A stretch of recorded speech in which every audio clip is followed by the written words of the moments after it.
नमस्कार मंडळी, स्वागत आहे आपल्या यूट्यूब चॅनलवर. ठरलं तर मग या मालिकेच्या पुढील भागामध्ये आपल्याला असं पाहायला मिळतं की आता या ठिकाणी सुमन बघत असते. तिला समजतं की नागराजनेच आपल्या नवऱ्यानेच महिपतला किडनॅप केलेला आहे आणि दुसरा तिसरा कोणी नसून आपला नवराच आहे. तेव्हा आता ती सायलीला सांगते फोन करून. तेव्हा सायलीलाही खूप मोठा धक्का बसतो. तर सायली आता काय करते की सायली त्या नवीन वर्षाच्या पार्टीतूनच निघून जाते अर्जुनला न सांगता.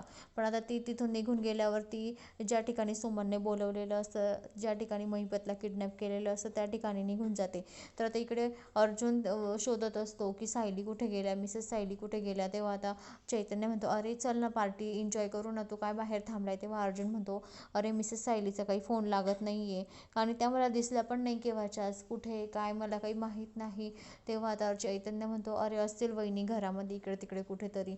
तेव्हा अर्जुन म्हणतो, नाही ना, त्यांचा फोन पण स्विच ऑफ येतो आहे, कुठे गेल्या असतील त्या. तर आता अर्जुनला खूप टेन्शन आलेलं असतं. तर आता दुसरीकडे सायलीच्या मूर्खपणामुळे आता अर्जुनला माहीत नसतं की सायली कुठे आहे. तर आता नागराजला आता सुमन आणि सायली समजते की ते आपला पाठलाग करत आहे. तर आता नागराज सुमनला सुद्धा आणि सायलीला सुद्धा किडनॅप करणार.